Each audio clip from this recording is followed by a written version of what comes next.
Good morning from Chitkul. আমরা আজ চিটকুল ছেড়ে কল্পার উদ্দেশ্যে রওনা দিলাম। তো চিটকুলকে টাটা বাই বাই করে দিলাম। চিটকুলের এই প্রাকৃতিক সৌন্দর্যকে ছেড়ে যেন যেতে ইচ্ছাই করছিল না, কিন্তু কি করব, আমাদের কল্পায় যেতেই হবে। তো কল্পার উদ্দেশ্যে রওনা দিয়ে দিলাম। আগের ভিডিওতে তোমাদের বলেইছিলাম যে আমার গোপ্রোর মেমোরি কার্ড ক্রাপ্ট হয়ে গেছে, যার কারণে আমার কাছে গত 3 দিনের মেমোরি নেই, সমস্ত ডেটাই আমার লস্ট করেছে। তো সেক্ষেত্রে মোবাইলে তোলা এই ভিডিওগুলোর মাধ্যমেই ছোট্ট ছোট্ট করে 3 দিনের ব্লগ আমি আলাদা আলাদা করে আপলোড করছি। তো তোমরা দেখতে থাকো, নিশ্চয়ই ভালো লাগবে।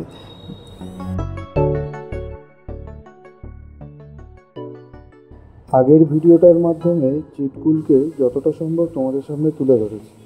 তো আশা করব আমরা এই আজকের এই কল্পার এই ব্লগটা যতটা সম্ভব রাস্তার এই সৌন্দর্য, সিনিক বিউটি, যতটুকু আমার কাছে স্মৃতি হিসাবে রয়ে গেছে মোবাইলে করা ভিডিও, মোবাইলে করা ফটো, এইগুলোর মাধ্যমে তোমাদের কাছে ছোট্ট ভিডিওর মাধ্যমে তুলে ধরবো।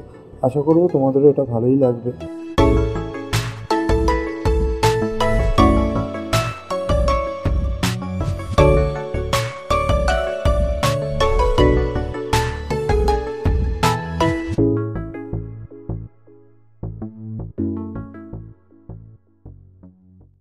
কল্পা যাওয়ার পথে রিকম্পিও বাজার পড়ে।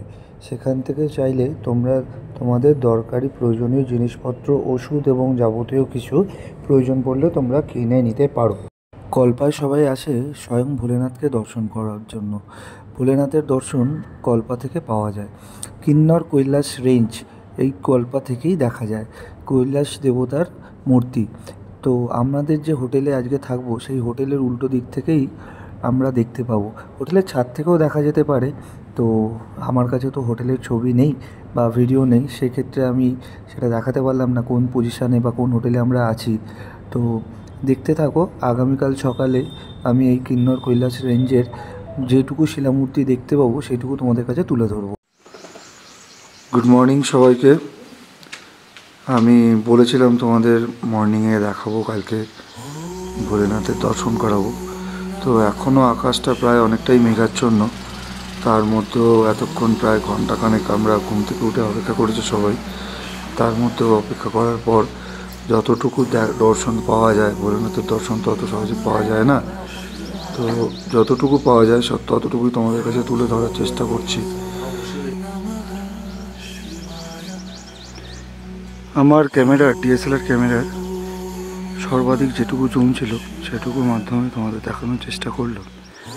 এই যে ছোট্ট লিঙ্গটা দেখা যাচ্ছে, শিবলিঙ্গটা, ওইটাই হচ্ছে ভোলেনাথ।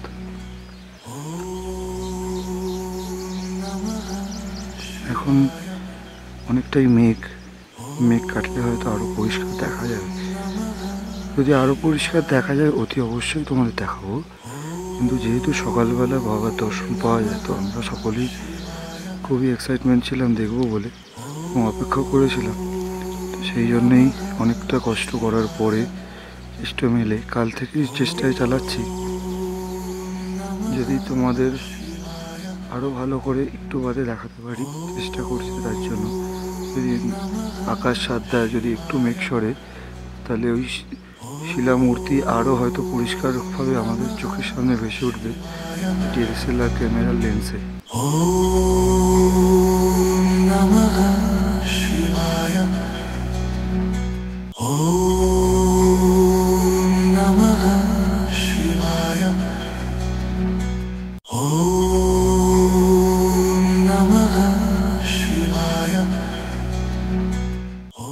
ওই যে দূরে দেখতে পাচ্ছ ডান দিকে, ওটা ছিল গৌরীকুঞ্জ এবং তারপরেই ছিল গণেশ নালা।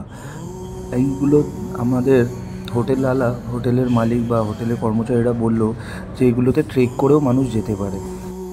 কল্পায় এসে স্বয়ং ভোলেনাথকে দেখতে পাওয়া একটা সৌভাগ্যের বিষয়। তার জন্য আমরা সকাল 5টা থেকে অপেক্ষা করে অধীর আগ্রহে বসেছিলাম। তোমাদেরকেও বলবো, তোমরা যারা কল্পায় আসবে হাতে অবশ্যই একটা দিন সময় নিয়ে এসো কল্পাকে এই বিশেষ করে শিলামূর্তি দেখার জন্য। আজকে আমরা কল্পা থেকে এখন নাকো লেক হয়ে বা নাকো ভিলেজ হয়ে টাবুর উদ্দেশ্যে রওনা দেবো। এটা আগামী ভিডিওতে তোমরা দেখতে পাবে। ভালো লাগলে একটা লাইক, কমেন্ট অ্যান্ড সাবস্ক্রাইব করে দিও।